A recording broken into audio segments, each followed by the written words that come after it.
আসসালামু আলাইকুম।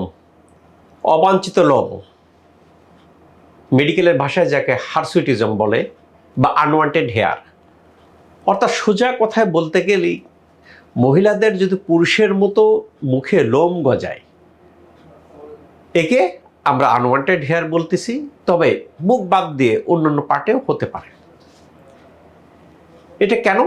মহিলাদের মুখে যদি লোম গজায় তাহলে এটা বিব্রতকর অবস্থার মধ্যে থাকে, অন্যান্য স্থান ঢাকা থাকে, ততটা সেন্সিটিভ না। মুখটা যেহেতু অন্যের সাথে দেখা করতে হয়, কথা বলতে হয়, অনুষ্ঠানে যেতে হয়, কাজেই স্টিগমা, সমাজে স্টিগমাটাইজড হয়ে যায়। কাজে এটাকে দূর করতে চান। এই ক্ষেত্রে অ্যাস্থেটিক ডার্মাটোলজির যেখানে লেজার আছে সেখানে আমরা ছুটে বেড়াই।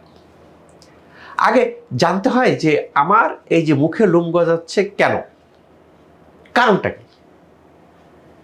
কারণটা সাধারণত যেটা দেখতে পাওয়া যায়, বেশি কারণের মধ্যে যেটা থাকে হরমোন ইমব্যালেন্স। অর্থাৎ মহিলাদের মধ্যে যদি পুরুষের হরমোন, এন্ড্রোজেনজনক হরমোন, স্পেশালি টেস্টোস্টেরন হরমোনের পরিমাণটা যদি মাত্রা থেকে অনেক বেশি বেড়ে যায়, তাহলে কী হবে? পুরুষের মতো চুল গজাবে। এর পাশাপাশি কিছু রোগ আছে, যেমন কাসিং সিনড্রোম আছে, এই জাতীয় কিছু রোগ আছে, কিছু ওষুধের পরিণতিতে, কিছু অন্যান্য কারণেও হতে পারে। তা সাধারণত এটা হলে পিসিওএস এর কারণে হতে পারে। তা সাধারণত যেটা হয়, পিসিওএস সাধারণত আমরা যেসব দেখছি যে মহিলাদের ক্ষেত্রে পিসিওএস ঘটে, তার ম্যাক্সিমামেরই ক্ষেত্রে কিন্তু এই জিনিসটা দেখতে পাওয়া যায়। ইনসুলিন রেজিস্ট্যান্স হলেও কিন্তু এটা হতে পারে।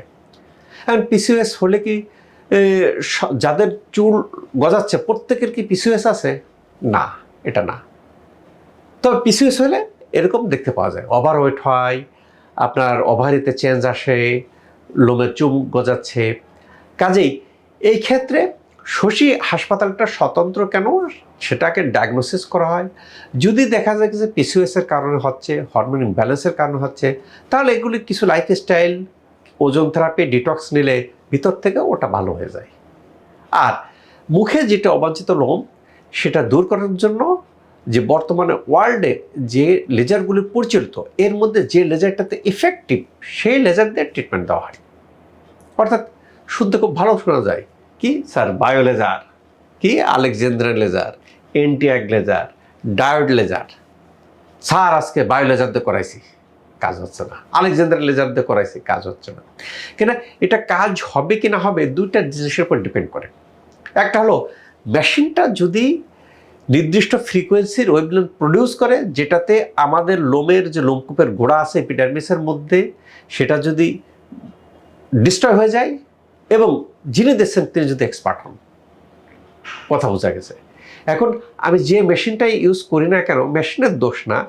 মেশিনে যদি দেখা যায় কি যে সেই ফ্রিকোয়েন্সির ওয়েভলেন্থ থাকে, সেই ওয়েভলেন্থটা কী করে আমাদের ত্বকের মধ্যে হেয়ার, এই যে চুলের যে গোড়া থাকে, হেয়ার ফলিকাল থাকে, সেই গোড়াটার মধ্যে মেলানোসাইট থাকে। মেলানোসাইটটা কী করে?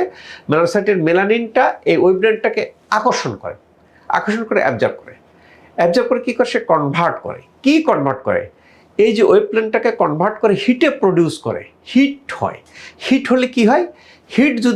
হিট হলে লোমকূপের গোড়াটা ডিস্ট্রয় হয়ে যায় পার্মানেন্টলি। এখন দেখা গেছে কি যে সবার ত্বক সমান না। কারো ত্বক প্রচণ্ড সেন্সিটিভ, কারো ত্বক বিভিন্ন রকম।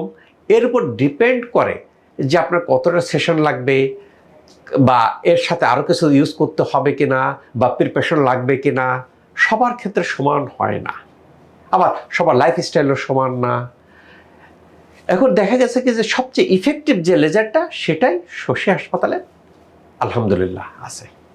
কাজে দেখা যায় কি যে যারা বিভিন্ন জায়গায় ট্রিটমেন্ট নিয়ে হতাশ হয়ে যাচ্ছেন, মুখে অবাঞ্ছিত লোম নিয়ে ঘোরাঘুরি করতেছেন বা ওয়াক্সিং করতেছেন, খুব বেদনাদায়ক। এবং ওয়াক্সিং করলে কিন্তু ত্বকের ক্ষতি হয়, তারপরেও আমাদের করতে হয়। কেন করতে হয়? আমি এক জায়গা থেকে আরেক জায়গায় যাব, আমাকে যে ভালো লাগতেছে না, এবং আমি পার্মানেন্টলি এটা রিমুভও করতে পারতেছি না। আমি তো অনেক সেন্টারে যাচ্ছি, লেজারের কথা শুনি ছুটে যায়, কাজ হচ্ছে না। তাহলে আমার ওইটা কি? ওইটা অবশ্যই হয় ওয়াক্সিং করতে হবে, বা শেপ করতে হবে, বা এরকম মেথড অ্যাপ্লাই করতে হবে, আমার তার মুখ ঢেকে রাখতে হবে।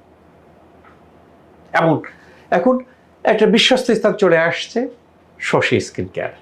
এখানে আসার পরে দেখা যায় কি যে আপনি যদি এখানকার রুলস রেগুলেশন ফলো করেন, এখানকার লেজারটা ইউজ করেন, কেন এখানে কি যে মেশিনটা ইউজ করেন এমবিবিএস ডাক্তার, যিনি অ্যাস্থেটিকে ট্রেনিং প্রাপ্ত। কাজেই এখানে কোনো টেকনিশিয়ান বা টেকনোলজিস্ট মেশিনটা ইউজ করে না। কাজে ভিতর থেকে ভালো করা হয়, বাইরে থেকে ভালো করা হয়, করলে ইনশাল্লাহ এই যাদের অবাঞ্ছিত লোম আছে মুখে সব ভালো হয়ে যায়। আল্লাহ তাআলা আমাদের সবার মুখকে ভালো রাখুক এই প্রত্যাশায় আমি ডাক্তার সাহেব শহীদুল ইসলাম।